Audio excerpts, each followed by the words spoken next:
1200 दिनों में बनाया जाने वाला टाइटैनिक सिर्फ 2 घंटों में ही क्यों डूब गया?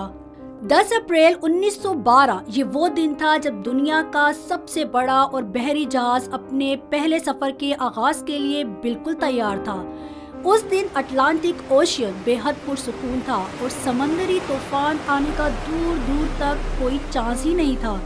जहाज में 1500 मुसाफिर भी सवार हो चुके थे और लाखों लोग डॉक पर टाइटैनिक के पहले सफर का आगाज देखने के लिए खड़े थे। ना ही मुसाफिरों को और ना ही अलविदा करने वाले लाखों लोगों को और ना ही टाइटैनिक के अमले को मालूम था जो जहाज कुछ ही देर में रवाना होने वाला है, इसको बनाते वक्त 6 ऐसी गलतियां की गईं जो इस जहाज को बदतरीन हादसे का शिकार बनाने वाली हैं। सब्सक्राइब करें और बेल दबाएं ताकि कोई खबर रह न जाए। नाजरीन, आज आप जानेंगे अपने दौर के सबसे महंगे, सबसे लग्जरी और सबसे ताकतवर जहाज टाइटैनिक की 6 ऐसी गलतियां जो अगर ना की जाती तो शायद आज टाइटैनिक क्रैश होने की वजह से नहीं बल्कि अपने कामयाबी की वजह से दुनिया में फेमस होता।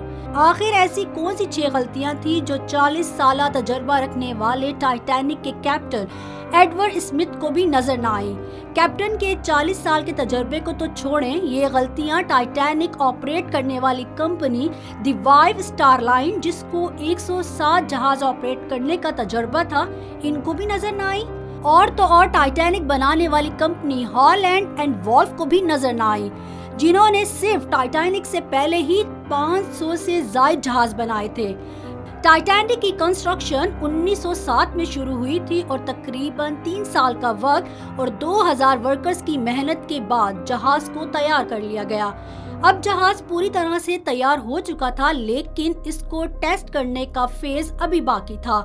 टाइटैनिक बनाने वालों का इस पर भरोसा तब मजीद बढ़ गया जब टाइटैनिक ने अपना पहला टेस्ट रन कामयाबी से पास कर लिया। टेस्ट पास करते ही पूरी दुनिया में मुख्तलिफ अखबारात में इसकी मार्केटिंग की गई, जिसकी हेडिंग थी अनसिंकेबल टाइटैनिक, यानी कभी ना डूबने वाला जहाज बना लिया गया है। जहाज का पहला सफर इंग्लैंड के शहर साउथहैम्पटन से शुरू हुआ था, जिसका दिन 10 अप्रैल 1912 मुकर्रर किया गया और मंजिल अमेरिका का शहर न्यूयॉर्क थी। टाइटैनिक की इकोनॉमी पोर्शन में सफर करने की कीमत $30 जबकि फर्स्ट क्लास में सफर करने की $150 फीस थी। इस मार्केटिंग के नतीजे में यकायक सारी बुकिंग कर ली गई और आखिरकार वो दिन आ ही गया जब टाइटैनिक अपने पहले सफर का आगाज करने वाला था। गलती नंबर 1, दोपहर ठीक 12 बजे टाइटैनिक ने अपने पहले सफर का आगाज कर दिया और साथ ही टाइटैनिक की गलतियां सामने आना शुरू हो गई। कैप्टन स्मिथ को मालिकान की जानिब से डेडलाइन मिल चुकी थी कि किसी भी सूरत 17 अप्रैल तक यानी सिर्फ 7 ही दिनों में न्यूयॉर्क पहुंचना है। इसी वजह से कैप्टन ने जहाज की रफ्तार शुरू से ही तेज रखी थी और यही थी टाइटैनिक की सबसे पहली गलती।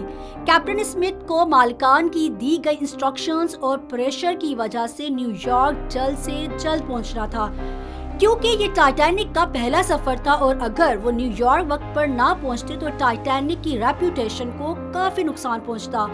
दुनिया की कोई भी गाड़ी हो या मशीन या फिर जहाज, इनके कई ऑपरेटिंग प्रोसीजर्स होते हैं जिनमें स्पीड लिमिट भी इन प्रोसीजर्स का एक पार्ट होता है और वो पार्ट टाइटैनिक के सफर के आगाज ही से वायलेट कर लिया गया था। थोड़ी ही देर में जहाज साउथहैम्पटन के पोर्ट को इतना पीछे छोड़ गया कि अब दूर दूर तक नीले समंदर के अलावा कुछ नजर नहीं आ रहा था। गलती नंबर 2, अब टाइटैनिक चलते हुए 3 दिन गुजर चुके थे फ्रांस और आयरलैंड में। थोड़ी देर के स्टॉप के अलावा टाइटैनिक पिछले 72 घंटों से मुसलसल न्यूयॉर्क की तरफ बढ़ता चला जा रहा था। ये 14 अप्रैल 1912 की शाम थी। समंदर में हर तरफ खामोशी और धुंध छाई हुई थी, जिसकी वजह से विजिबिलिटी भी काफी कम हो चुकी थी। उसी रात एक और बहरी जहाज जो कि टाइटैनिक से कुछ घंटे ही आगे थे, इसके कैप्टन ने वायरलेस पे टाइटैनिक को समंदर पे तैरती हुई चट्टानें यानी आइसबर्ग्स के बारे में वार्निंग दी थी। एक्सपर्ट्स का मानना है कि ये वार्निंग कम से कम भी 6 बार दी गई थी, लेकिन वायरलेस ऑपरेटर्स की कोताही की वजह से इंतहाई इम्पोर्टेंट वार्निंग्स इनसे मिस हो गई। उनके लिए शायद ये मामूली बात थी, लेकिन यही थी टाइटैनिक के अमले की दूसरी बड़ी गलती, क्योंकि टाइटैनिक अपने तर्ज का पहला लग्जरी जहाज था और इसमें कई वीआईपीज़ भी मौजूद थे। इसी वजह से ज्यादातर टाइटैनिक के अमला फर्स्ट क्लास मुसाफिरों की खिदमत में मसरूफ था। अगर इन वार्निंग को सीरियस लिया जाता तो आगे का पूरा मंजर ही अलग होता। गलती नंबर 3, जहाज की स्पीड भी ज्यादा थी और इनसे एक बहुत ही अहम वार्निंग भी मिस हो चुकी थी। टाइटैनिक अब तेजी से इंतहाई बेखौफ अंदाज में आइसबर्ग की रेंज में बढ़ता चला जा रहा था, लेकिन अभी भी टाइटैनिक को हादसे से बचाया जा सकता था, क्योंकि जहाज के पहरेदार अलर्ट थे, जो किसी भी आइसबर्ग की इत्तला दूर से देखने पर ही अपने कैप्टन को देने के लिए रेडी थे। लेकिन दूर से देखने के लिए उनके पास एक चीज मौजूद ही नहीं थी, और वो चीज थी दूरबीन। जी हाँ, पहरेदार अलर्ट तो थे, लेकिन वो आइसबर्ग को दूरबीन न होने की वजह से दूर से नहीं देख सकते थे, और यही थी टाइटैनिक की तीसरी बड़ी गलती। आइसबर्ग की खबर कैप्टन स्मिथ को उस वक्त हुई जब जहाज के पहरेदारों ने खबर दी कि जहाज के बिल्कुल सामने एक फुटबॉल फील्ड की साइज जितना आइसबर्ग है, लेकिन अब बहुत देर हो चुकी थी, क्योंकि आइसबर्ग इंतहाई करीब आ चुका था। गलती नंबर 4, क्योंकि अटलांटिक ओशियन में अक्सर जहाज को ऐसे आइसबर्ग का सामना करना पड़ता है जिसको बड़े बड़े बहरी जहाज आराम से हैंडल कर लेते हैं। शायद कैप्टन स्मिथ ने भी यही सोचा था।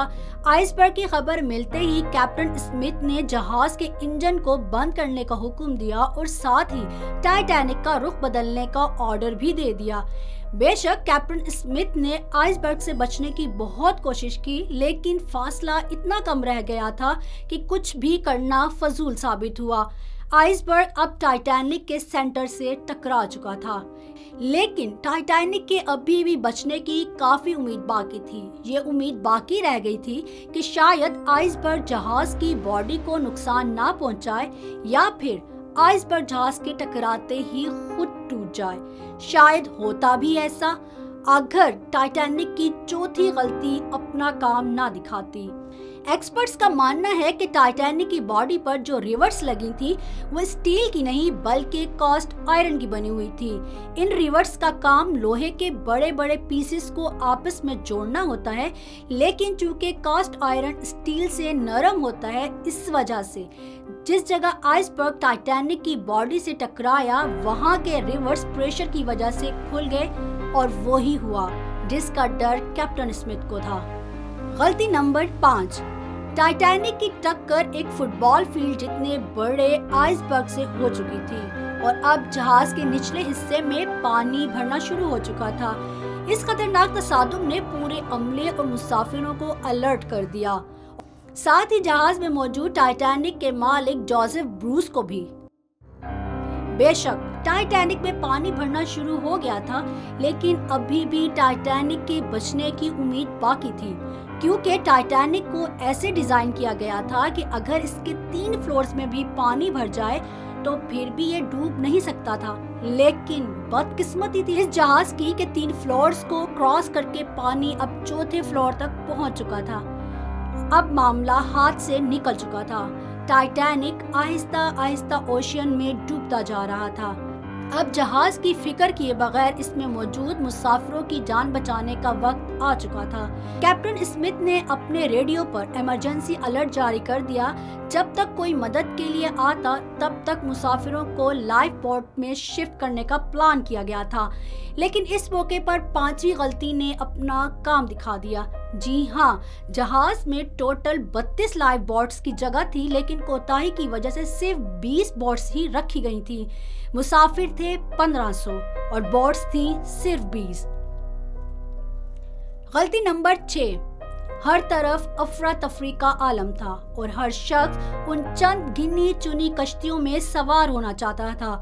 12:45 पर पहली इमरजेंसी कश्ती समंदर में उतारी गई, लेकिन यहाँ हुई एक और छोटी गलती। अफरा तफरी के आलम में कश्तियों को पूरा उभरे बगैर ही समंदर में उतार दिया गया, जिसमें ज्यादातर फर्स्ट क्लास मुसाफिरों को तरजीह दी गई थी। यानी जो लोग ज्यादा अमीर तो उनको पहले बिठा दिया गया था, کشتیوں میں اگر زیادہ مسافروں کو بٹھایا جاتا تو انسانی جان کم ضائع ہوتی۔ اب جہاز تیزی سے سمندر میں ڈوبتا جا رہا تھا۔ 2:18 پر شارٹ سرکٹ کی وجہ سے ٹائٹینک کی ساری روشنی بجھ گئی تھی اور اگلے ہی لمحے جہاز ٹوٹ کر 2 حصوں میں تقسیم ہو گیا۔ یوں ٹائٹینک کو سمندر کے اندر مکمل طور پر ڈوبنے کے لیے 2 گھنٹے 40 منٹ لگے اور اس طرح 1500 لوگ اٹلانٹک اوشین میں ٹھنڈے پانی میں ڈوب کر مر گئے۔ آپ کو ایک اور بات بتاتے چلیں کہ پانی کا ٹمپریچر اس وقت -2 سینٹی گریڈ تھا۔ مطلب اگر مسافر اس ٹھنڈے پانی میں چھلانگ بھی لگاتے تو بچنے کا کوئی موقع نہیں تھا، کیونکہ انسان اتنے کم ٹمپریچر میں 30 منٹ سے زائد زندہ نہیں رہ سکتا۔ کہا جاتا ہے کہ مرنے والوں کی تعداد 1500 سے بھی زیادہ تھی، کیونکہ جن لوگوں کی جہاز کے عملے سے جان پہچان تھی ان میں سے کافی لوگ جہاز پر بغیر ٹکٹ سوار ہوئے تھے۔ زندہ بچ جانے والوں میں سب سے زیادہ تعداد بچوں اور خواتین کی تھی، جبکہ دوسری طرف کیپٹن اسمتھ تھا جو سارا وقت لوگوں کی جان بچانے میں لگا رہا تھا اور وہ آخری آدمی تھا جس نے ڈوبتے جہاز سے چھلانگ لگائی تھی۔ امید ہے بول کی یہ ویڈیو بھی آپ بھرپور لائک اور شیئر کریں گے۔